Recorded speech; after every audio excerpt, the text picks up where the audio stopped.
ఇప్పుడు మరి ఏ నమ్మకంతో మరి వీళ్ళు మళ్ళీ తిరిగి 175 గెలుస్తామని చెప్తున్నారు? అది గెలుస్తారు అనుకుంటున్నారు. ఇప్పుడు మొన్న ఉన్నారు ఇక్కడ తెలంగాణ పాలిటిక్స్ కి వద్దాము. కేసీఆర్ ఏమన్నారు, ఓకే, హ్యాడ్రిక్ సీఎం అని చెప్పి ప్రచారం జరిగింది. ఎలక్షన్ ముందు రోజు కూడా అంటే కౌంటింగ్ ముందు రోజు కూడా అదే మాట చెప్పారు. ఈవెన్ ఎలక్షన్ రోజు మార్నింగ్ 10 o'clock బిఫోర్ కూడా కౌంటింగ్ రోజు ముందు రోజు కూడా ఆ, కౌంటింగ్ ముందు రోజు కూడా అదే మాట చెప్పారు. అవును, కేటీఆర్ వచ్చి చెప్పాడు, తర్వాత కేసీఆర్ గారు చెప్పారు, కూడా తర్వాత మా మినిస్టర్స్ అంటే మాజీ చాలా మినిస్టర్స్ మంది కూడా చెప్పారు అదే మాట అన్నారు. చెప్పారు ఏమైంది? ఇప్పుడు మనకుండే కాన్ఫిడెన్స్ మనకుంటది, ఓకే, అంటే కానీ రియాలిటీని చూడాలిగా మనం. ఓకే, ఇప్పుడు కేసీఆర్ గారు కూడా ఎంతో కొంత డెవలప్ చేశారు హైదరాబాద్ యా తో పోల్చుకుంటే. అంటే అలాంటి మనిషి ఓడిపోయారని అంటే ఆంధ్రాలో ఇప్పుడు సీఎం జగన్ గారు అసలు మీరు డెవలప్ ఏమి చేయలేదని మీరు మొహమాట లేకుండా చెప్పేస్తున్నారు. ఈయన గెలుస్తారని ఎలా అనుకుంటున్నారండి? Confidence, over confidence, not a confidence, over confidence. Over confidence చెప్తే మాత్రం రియాలిటీలో ఏం లేదు. లేదు, ఓకే, బాగా సింపుల్. మీకు ఇతను ఉన్నారు చూసారా, ఓకే, పీకే ప్రశాంత్ కిషోర్. అవునండి, యాక్చువల్గా అతనికి సపోర్ట్ చేశాడు 2019 ఎలక్షన్ లో. అవునండి, అతను బీహార్ ఎలక్షన్స్ ఆర్ సంథింగ్ ఎక్కడ అనేది నాకు తెలియదు, ఓకే, అతనే డైరెక్ట్ గా చెప్పాడు, ఓకే. నేను సపోర్ట్ చేసి తప్పు చేశాను, మొన్న రీసెంట్ 5 స్టేట్ సెలక్షన్ జరిగిన 4 స్టేట్ సెలక్షన్ చెప్పారండి. ఇలా జరుగుతుందని చెప్పి అతను అలా చేస్తాడని చెప్పి నేను అనుకోలేదు, ఉమ్, నేను చాలా తప్పు చేశానని చెప్పి చెప్పాడు. ఓకే, తర్వాత ఆదాయం సృష్టించాలి కానీ ఉన్నదాన్ని అప్పులు తీసుకొచ్చి చేయకూడదని చెప్పి చెప్పారు. ఓకే. ఆయన సపోర్ట్ చేసిన వ్యక్తి ఆయన గురించి నెగిటివ్ గా చెప్పారండి. ఇప్పుడు రీసెంట్ గా వచ్చేటప్పటికి 80 మంది ఎమ్మెల్యేలను సుమారుగా మార్చడం జరిగింది. ఇదంతా ఓడిపోతారనే భయంతో జరుగుతుందా లేకపోతే ఇప్పుడు అతనికి కొత్త వాళ్ళకి అవకాశం ఇద్దాం? అతనికి ఏదన్నా ఉండనివ్వండి, ఓకే, సింపుల్ గా ఉమ్. 80 మంది ఎమ్మెల్యేలను మార్చే బదులు నువ్వు ఒక్కడో మారితే సరిపోద్దిగా.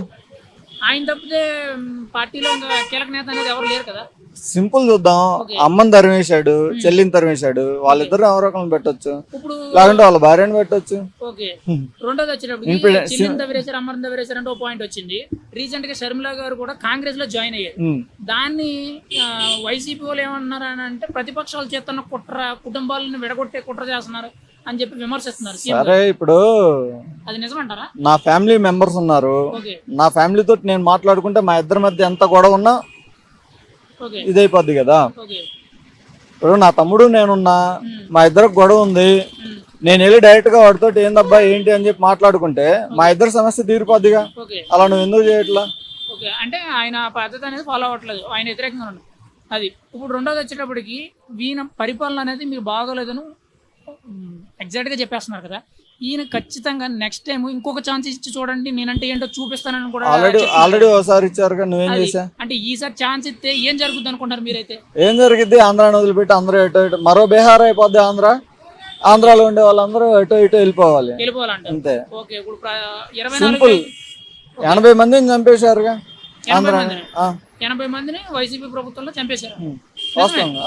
ఓకే, నీకు పల్నాడు ఏరియా ఐడియా ఉందిగా, మాచర్లో తెలుసు. ఒక అతన్ని చంపేశారు కదా. ఓకే, ఒక అతన్ని కాదు, అట్లా 3-4 చంపేశారు. కొంతమంది ఏమైనా ప్రముఖుల పేర్లు ఏమైనా చెప్పగలరా చనిపోయిన వాళ్ళు? తన పేరు గుర్తులేదు. అదే గొంతు మీద పేక మీద కత్తి పెట్టి చంపేశారు, నరికేశారు గొడ్లు పెట్టి. ఓకే, అంటే ఈ ప్రభుత్వంలో అరాచకాలు అనేవి కూడా ఎక్కువగా ఉన్నాయంట బాగా, నిజంగా. ఓకే, ఇప్పుడు రేపు 24లో ఒకవేళ మీరనేటట్టు వేరే ప్రభుత్వం మరి వేరే వస్తే వాళ్ళు పర్ఫెక్ట్ గా చేస్తారనుకుంటున్నారు మీరైతే? ఆల్రెడీ చేసి చూపించిన వాళ్ళే మనం అడుగుకుంటుంది. Okay, simple. హైదరాబాద్ ఉంది, ఒకప్పుడు ఎలా ఉండేది, ఓకే, తర్వాత ఎలా ఉంది, దానికి బీజం వేసింది ఎవరు? ఓకే, బీజం వేసిన తర్వాత రాజశేఖర రెడ్డి గారు దాన్ని కంటిన్యూ చేశారు, ఓకే, అది కరెక్ట్. ఓకే, తర్వాత వచ్చిన కేసీఆర్ గవర్నమెంట్ దాన్ని ఇంకా కంటిన్యూ చేసింది, ఓకే, ఇంకా అగ్రెసివ్ గా కంటిన్యూ చేసింది. ఓకే, అగ్రెసివ్ గా వెళ్ళింది. కేటీఆర్ గారు ఏ మాటగా మాట మనం మాత్రం ఐటీ మినిస్టర్ కేటీఆర్ గారిని మాత్రం మిస్ అవుతాం ఖచ్చితంగా. ఇండియా ఐటీ మినిస్టర్ అంటే ఒక మాట వచ్చిందండి, ఇండియాలో టాప్ 1 లిస్ట్ తీస్తే కేటీఆర్ గారు టాప్ 1 ఉంటారని చెప్పి బాగా సోషల్ మీడియాలో జరుగుతుంది. అది నిజం అంటారా? టాప్ 1 అని నేను చెప్పలేను, కానీ టాప్ 5 లో మాత్రం ఒకళ్ళు ఉంటారు ఖచ్చితంగా. ఇండియాలో ఏ స్టేట్ లో కూడా ఆయన తగ్గ ఐటీ మినిస్టర్ లేరని వాస్తవం. అది నిజం అంటారా? అంటే అతను చేసింది ఏంటంటే అతనికి ఉన్న అవగాహన బట్టి, ఆల్రెడీ ఉన్న కాంటాక్ట్స్ బట్టి, మీన్స్ ఆల్రెడీ ఉన్న కంపెనీస్ బట్టి కాంటాక్ట్స్ యూజ్ చేసుకొని అతను చేయగలిగాడు, బాగా చేయగలిగాడు. అంటే ఐటీ పరంగా బాగా చేయగలిగాడు. ఇప్పుడు వాళ్ళు ఎంతో కొంత కనీసం ఒక 50% అనేది డెవలప్మెంట్ చూపించారు. మరి వాళ్ళంటి వాళ్ళే తెలంగాణలో ఓడిపోయారండి. అదే పరిస్థితి ఆంధ్రాలో వస్తుంది అనుకుంటారా? రావాలని మీరు కోరుకుంటారు. ఓకే,